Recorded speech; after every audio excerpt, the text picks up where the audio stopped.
एक बात तो समझ में आ गई है कि कोई भी स्टॉक बिना न्यूज़ और अपडेट के नहीं बढ़ता। वहीं अगर आप ये चाहते हैं कि भाई ओला इलेक्ट्रिक को लेकर जो लेटेस्ट न्यूज़ होती हैं वो आप तक सबसे पहले पहुंचे, तो उसके लिए आप हमारे लेटेस्ट शॉर्ट्स को देख सकते हैं या फिर आप हमारे व्हाट्सएप ग्रुप से जुड़ सकते हैं। लिंक आपको डिस्क्रिप्शन में मिल जाएगा। क्योंकि स्पीड से वीडियो बनाना मुश्किल होता है, लेकिन मैं शॉर्ट्स और व्हाट्सएप से आपको न्यूज़ 2 या 3 सेकंड्स के अंदर प्रोवाइड कर देता हूँ। तो चलिए बात करते हैं ओला इलेक्ट्रिक मोबिलिटी के बारे में। ओला इलेक्ट्रिक का स्टॉक आज हमें हल्का सा ऊपर की तरफ बढ़ता हुआ नजर आया है। तो जब मैं वीडियो बना रहा हूँ तब तो मुझे इस कंपनी में लगभग 1.34% की ग्रोथ देखने को मिल रही है, लेकिन मार्केट क्लोज होते होते स्टॉक में आपको डाउनफॉल भी देखने को मिल सकता है। स्टॉक स्टेबल भी हो सकता है या फिर और तेजी भी पकड़ सकता है। और अगर आज हम मार्केट की बात करें तो निफ्टी 50 आज भी कोई खास परफॉर्म नहीं कर रहा। सेंसेक्स में भी कोई खास बढ़त हमें देखने को नहीं मिल रही।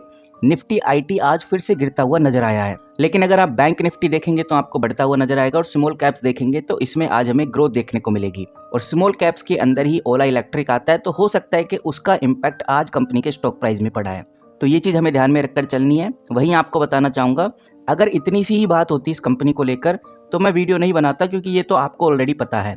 अभी एक और बड़ी खबर, एक और बड़ी न्यूज़ निकल के सामने आ रही है, जो मुझे ऐसा लगता है कि एज अ इन्वेस्टर आपको ये बात पता होनी चाहिए, क्योंकि तुमने इस कंपनी के अंदर अपना इम्पोर्टेंट पैसा लगाया हुआ है। इसलिए हर वो बात जो ओला के स्टॉक में बूस्ट ला सकती है, गिरावट ला सकती है, वो आपको पता होनी चाहिए। अभी एक बड़ी खबर निकल के सामने आ रही है, वो मैं आपको दिखाना चाहूँगा, जहाँ हमें देखने को मिल रहा है कि ओला ने लगभग 1000 से भी ज़्यादा वर्कर्स को, एम्प्लॉयज़ को और जो कॉन्ट्रैक्ट वर्कर्स हैं उनको निकाला है। अब एम्प्लॉयमेंट कम करने से ओला इलेक्ट्रिक के स्टॉक प्राइस पे कितना फर्क पड़ेगा, चलिए इसको समझते हैं, क्योंकि ये बहुत जरूरी है। नो डाउट गाइज, आज स्टॉक में हमें कोई खास ऐसा डाउनफॉल देखने को नहीं मिल रहा, बल्कि स्टॉक आपको हल्का सा ही सही लेकिन बढ़ता हुआ नजर आया है। हो सकता है कि आज ये ओवरऑल कंपनी ग्रो करे, लेकिन इस न्यूज का जो इम्पैक्ट है कंपनी के स्टॉक प्राइस पे ज्यादा असर नहीं डालेगा। वहीं अगर इन्वेस्टर आने वाले 2-3 महीने का डेटा देखें तो जरूर हमें इसका इम्पैक्ट देखने को मिलेगा, क्योंकि ऐसी अपडेट से कि भाई कंपनी एम्प्लॉयज़ कम कर रही है, ऐसी अपडेट और न्यूज़ से कंपनी की जो प्रोडक्टिविटी है, जो कंपनी के ऑपरेशंस हैं, इन पे बड़ा असर पड़ता है। और ओला इलेक्ट्रिक जैसे स्टॉक्स को लेकर इन्वेस्टर काफ़ी ज़्यादा थके हुए हैं, क्योंकि आईपीओ के बाद स्टॉक लगभग 60% तक नीचे गिर चुका है, जो कि इन्वेस्टर के कॉन्फिडेंस को बड़ा इम्पैक्ट करता है। वहीं कंपनी के चीफ टेक्नोलॉजी और चीफ मार्केटिंग ऑफिसर का जो रिजिग्नेशन मैनेजमेंट के अंदर इनस्टेबिलिटी दिखाता है, और जब ऐसी न्यूज़ और अपडेट निकल के सामने आती हैं, इससे इन्वेस्टर का विश्वास बिल्कुल टूट जाता है। लेकिन अब इम्पोर्टेंट सवाल ये आता है कि भाई बेसिकली ओला इस तरह के डिसीजन क्यों ले रहा है और ओला की आगे की स्ट्रेटेजी क्या है, जो हमें समझनी चाहिए। तो इसको समझने के लिए आप एक बार कंपनी के क्वार्टरली रिजल्ट देखिए, क्योंकि सारी चीज़ें क्वार्टरली रिजल्ट पे ही टिकी हुई हैं और ओला बहुत अच्छे से प्लानिंग कर रहा है कि इस बार हम ब्रेक इवन जरूर अचीव करेंगे, क्योंकि ओला लॉस में चल रही है। ओला के जो नेट प्रॉफिट्स हैं वो आप देख सकते हैं, हर क्वार्टर आपको लॉस में ही देखने को मिलेंगे। और ओला चाह रही है कि भाई अब जो लेटेस्ट क्वार्टरली रिजल्ट आए इसमें हम ब्रेक इवन अचीव करें। पॉजिटिव तो होना मुश्किल है, और अगर ब्रेक इवन भी अचीव करती है तो ये भी एक बड़ी सक्सेस हो सकती है। और कंपनी के क्वार्टर 4 को अच्छा बनाने के लिए ओला इस तरह के डिसीजन ले रही है। ओला का प्रॉपर प्लान है कि वो ऑटोमेशन और रिस्ट्रक्चरिंग की तरफ शिफ्ट हो, इससे कि जो कॉस्ट कटिंग है वो काफ़ी हो सकती है, जो लॉन्ग टर्म में मार्जिन को इम्प्रूव करेगा। और अभी ओला ने एक पीडीएफ भी जारी करी थी, मैं ऑलरेडी इस पीडीएफ के बारे में डिस्कशन कर चुका हूँ, लेकिन फिर से मैं आपको दिखाना चाहूँगा ताकि हम इस वीडियो को कंक्लूजन पे ला सकें। ओला अपने मार्केट शेयर में काफ़ी अच्छा परफॉर्म कर रहा है और मार्केट लीडर आज भी ओला बना हुआ है। 28% मार्केट शेयर ओला के पास है। 25,000 से भी ज़्यादा यूनिट कंपनी सेल कर चुकी है। लेकिन जो कंपनी का कंपटीशन है, जैसे एंथर हो गया, टीवीएस हो गया, बजाज हो गया, ये भी बहुत स्पीड से बढ़ रही हैं। तो इस चीज़ को, यानी कि कंपटीशन को ओला नज़रअंदाज बिल्कुल नहीं कर सकता, और इसीलिए ओला इस तरह के डिसीजन ले रहा है।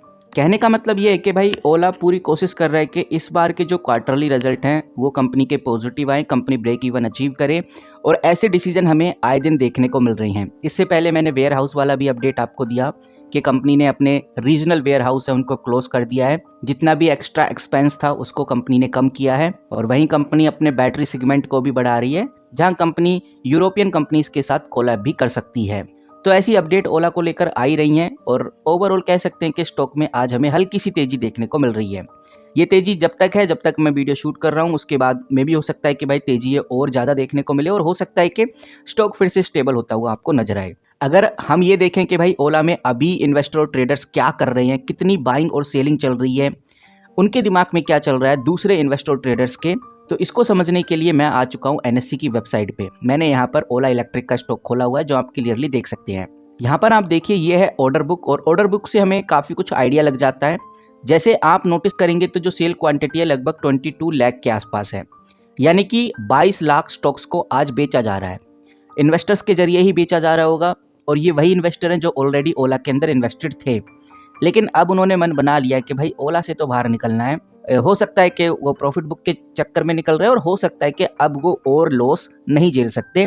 उनका जो रिस्क टॉलरेंस है वो ख़त्म हो चुका है, इसीलिए वो लगभग 22 लाख क्वांटिटी को सेल कर रहे हैं। अब ये एक इन्वेस्टर हैं, 2 इन्वेस्टर हैं, 100 इन्वेस्टर हैं, कितने हैं ये कहना मुश्किल है, लेकिन क्वांटिटी हमें इधर देखने को मिल रही है। वहीं कुछ इन्वेस्टर इस कंपनी के स्टॉक्स को खरीद भी रहे हैं, ऐसा नहीं कि खरीदने वाले नहीं है। बाय क्वांटिटी आप देख सकते हैं 16 लाख के आसपास लगी हुई है। क्वेश्चन फिर से वही आता है कि नहीं पता कितने इन्वेस्टर हैं, 1, 2, 10, 100 लाख कितने भी हो सकते हैं, लेकिन जो क्वांटिटी है, शेयर क्वांटिटी हमें देखने को मिल रही है लगभग 16 लाख स्टॉक्स को आज खरीदा जा रहा है। तो नंबर ऑफ सेल क्वांटिटी और नंबर ऑफ बाय क्वांटिटी के कंपैरिजन में सेल क्वांटिटी ज़्यादा है। जिन स्टॉक्स में सेल क्वांटिटी ज़्यादा होती है उन स्टॉक्स में ज़्यादा ग्रोथ देखने को नहीं मिलती, क्योंकि कितने भी बायर्स एक्टिव हो जाए, स्टॉक कितना भी गिर जाए, अगर सेलर्स ज़्यादा एक्टिव हैं तो स्टॉक फिर से नीचे गिरना स्टार्ट हो जाएगा। और आज ओला लगभग 1.47% के आसपास अभी तक बढ़ता हुआ नजर आया है। इतना ही नहीं, मैं आ चुका हूं मनी कंट्रोल पे, कुछ और डेटा ऑब्जर्व कर लेते हैं। थोड़ा नीचे चलने के बाद आप इधर देखिए, मैंने इधर मनी कंट्रोल खोल दिया है, और ये आप देखिए ये है वॉल्यूम। कल बहुत अच्छा खासा वॉल्यूम हमें देखने को मिला, लगभग हम कह सकते हैं कि कल 3 करोड़ का वॉल्यूम ट्रेड हुआ था, और जो डिलीवरी है 30% के आसपास, यानी कि 1 करोड़ के आसपास। बहुत कम डिलीवरी परसेंटेज हमें इधर देखने को मिल रहा है।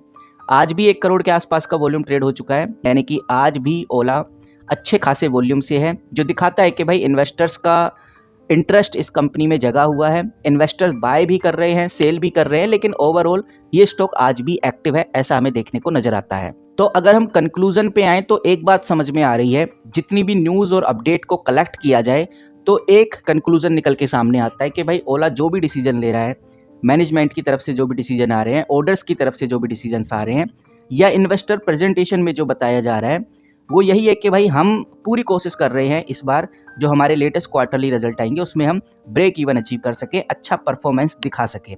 ये तो ओला का मैनेजमेंट का कहना है, अगर हम कंक्लूजन पे आए तो। बाकी ओवरऑल मार्केट अच्छा परफॉर्म नहीं कर रही, इंडियन मार्केट कुछ खास चल नहीं रही, जिसकी वजह से ओला का स्टॉक भी हमें बढ़ता हुआ नजर नहीं आ रहा। अगर हम ओला की हिस्ट्री पे जाएं तो पास्ट कंपनी का अच्छा रहा नहीं है। कंपनी ने आईपीओ के बाद 60% का डाउनफॉल ही करा दिया है, कोई खास ग्रोथ हुई नहीं है। जो ओल्ड इन्वेस्टर हैं ओला के, उनको बहुत अच्छे से पता है कि ओला ने उनको कोई खास रिटर्न नहीं दिए हैं। तो ये कंपनी का पास्ट रहा है। अब इससे आप अपना कंक्लूजन बना सकते हैं, आप अपनी स्ट्रेटजी बना सकते हैं, आप अपने डिसीजंस बना सकते हैं। फिलहाल मेरी तरफ से कोई भी बाय सेल होल्ड रिकमेंडेशन नहीं है, लेकिन लेटेस्ट न्यूज़ और अपडेट के लिए आप हमारे चैनल को सब्सक्राइब कर सकते हैं, और हमारे व्हाट्सएप ग्रुप को भी ज्वाइन करके रख सकते हैं, ताकि आपको लेटेस्ट अपडेट क्विक में मिल सके। मिलते हैं गाइस किसी नई वीडियो के साथ, तब तक के लिए take care and good bye.